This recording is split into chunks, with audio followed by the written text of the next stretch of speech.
Yeah, we can hear you. And do you see my presentation on the screen? Yes, we do. Okay, It's perfect. put it on slideshow. Right. Let me just, yeah. Is that still on the right mode, or does it show you my notes? Yeah, it shows the notes as well. Yeah. All So right. Okay, let me close that, then I don't need that. Wait, I think I need to share the other screen. Sorry, just give me a moment. sure.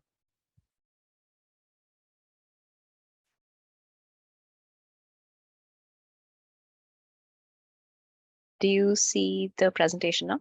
Yep, we're nice and clear. Perfect. Thank you so much.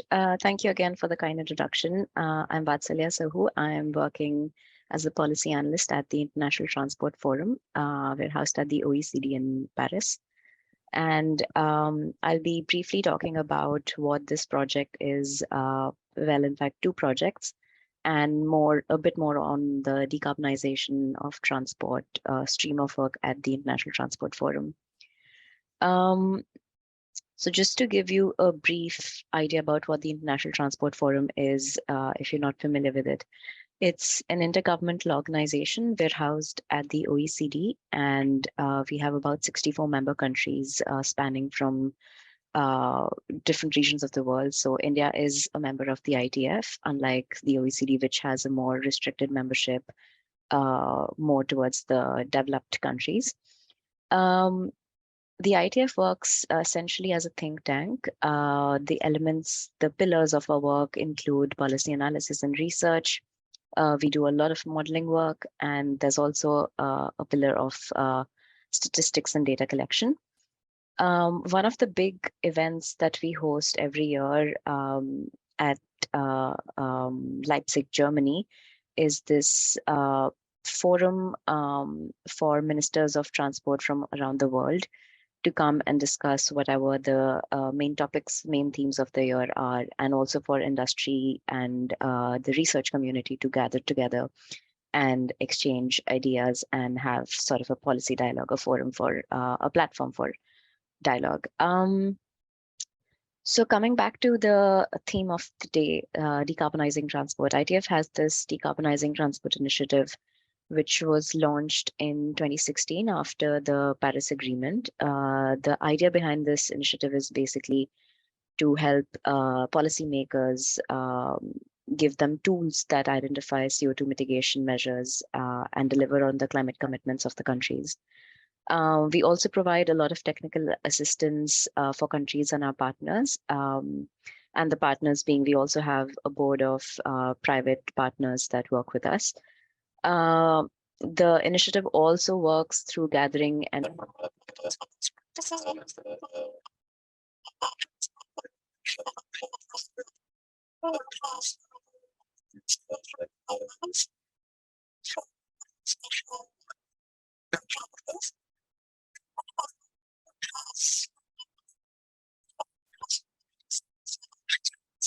Vatsalya, your voice has started breaking.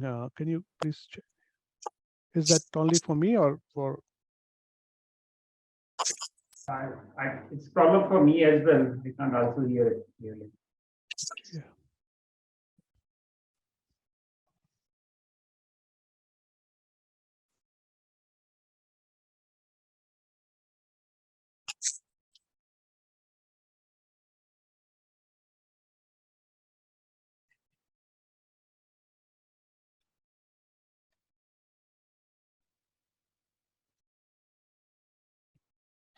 can you hear me now? Yeah, it's very clear.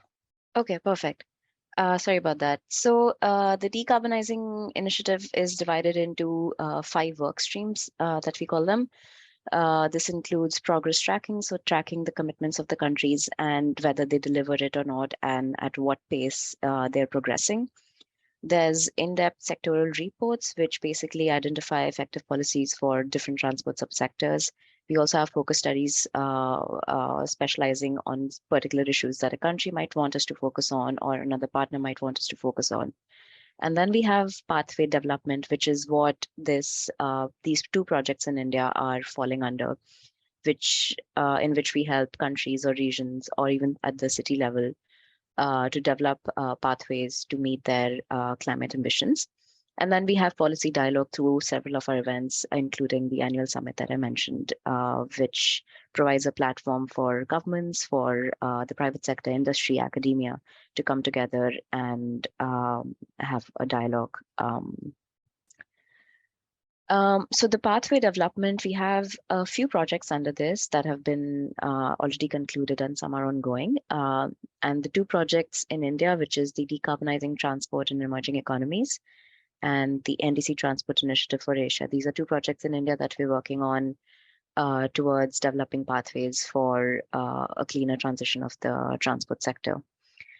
I'll now get to these two projects. These, as I mentioned, are the Decarbonizing Transport in Emerging Economies project, where the objective is to help India identify effective measures and define a pathway to reducing its CO2 emissions to be in line with the commitments that it has made at the UNFCCC. This is a project funded by the International Climate Initiative of the German Ministry for Environment, Nature Conservation and Nuclear Safety. We have another partner working with us in this project. It's the Wuppertal Institute, and the work that they do in this project focuses specifically on 4 Indian cities. And this project spans over 4 countries. So India is just one of the countries that we focus on. We also have Azerbaijan, Argentina, Morocco, all 4 of them being emerging economies, so to say. The other project is the NDC Transport Initiative for Asia, and the objective is very much in sync with the DTEE project, wherein we want to come up with sort of a coherent strategy of policies that are coordinated amongst various sectors within the transport field, so ministries, academia, civil society, and the private sector as well. This again is funded by the same agency, and we work with a consortium of partners for this project, which includes GIZ, ICCT, WRI, SLOCAT, the Agora Foundation, and REN21. And for both of these projects, we work directly with Niti Aayog in India, who are sort of our implementing partners, and the tool that we developed, the life cycle analysis tool, will be handed over to Niti Aayog at the end of the project for them to take it forward and use it in the Indian context. So as I mentioned, the idea is to develop and provide the country with effective measures based on evidence which help them reduce their emissions from the sector. We also have a big capacity development element in these projects, where we've been working with several universities, including IIT Kharagpur, for data collection and development of the models.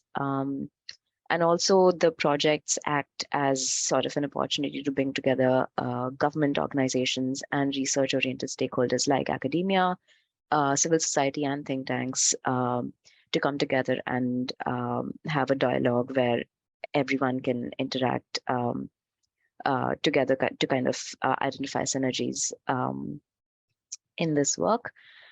This is just the indicative timeline of these two projects. So far what we've done is we have had exchanges with international partners for peer learning and exchanges of best practices. This was last year.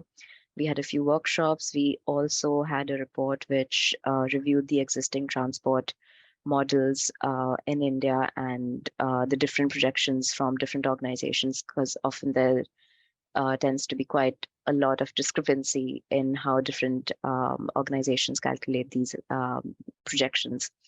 So we did a review of that. We also have developed a life cycle analysis tool for the transport sector. This was developed last year, and currently we're working on characterizing the tool to the Indian context. So we have partners working with us who are collecting data specific to the Indian context and integrating that into the tool. For the upcoming activities, we will be focusing on finalization of this LCA tool, which will eventually become publicly available early next year. And we also have some technical studies going on based on the tool and on the subject of decarbonization of transport.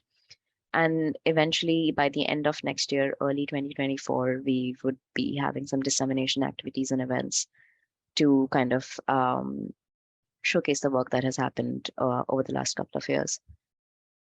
These are two reports that have already been published last year. One was the review of the existing transport policy narrative in India and the modeling exercises undertaken by several other institutes. And one deliverable focused on the life cycle analysis for transport decarbonization in India. And together with Niti Aayog, we realized that there has not been a lot of work which encompasses the entire transport sector in India and life cycle assessment of the entire transport sector, which is why this was identified as a potential value add that ITF could provide Niti Aayog with, given that this is sort of a gap in the research right now. So this life cycle assessment tool is being developed right now. As I mentioned, eventually this will be publicly available. We're working on characterizing the data to the Indian context right now. This was originally developed for the European or more so the North American context. And since those values differ quite widely between India and North America, we're hoping to characterize it to India by early next year. A bit on the life cycle analysis tool itself. As a lot of you might already know, there's 3 components to this these kind of analysis tools. For transport, we have the vehicle component, we have the fuel component, and the infrastructure component. And the idea is that this tool will give you the energy use and the greenhouse gas emissions at each stage of the life cycle of for a given vehicle, for a given mode, a particular powertrain, a particular fuel type. Why we decided to do this was because it was important to understand holistically the implications of changes in transport modes, vehicles, and fuels in the transport sector, as this is something which, again, as I said, was identified as a gap by Niti Aayog that doesn't already exist a comprehensive tool for the entire transport sector. We also have a technical study going on for this tool. I'll come back to it, but before that, I just wanted to mention our work with IIT Kharagpur. We have been working with Professor Brajesh and his team, and the idea is that they are helping us with a documented database on the fuel and the vehicle component to characterize it to the Indian context, and focusing a bit more on biofuels.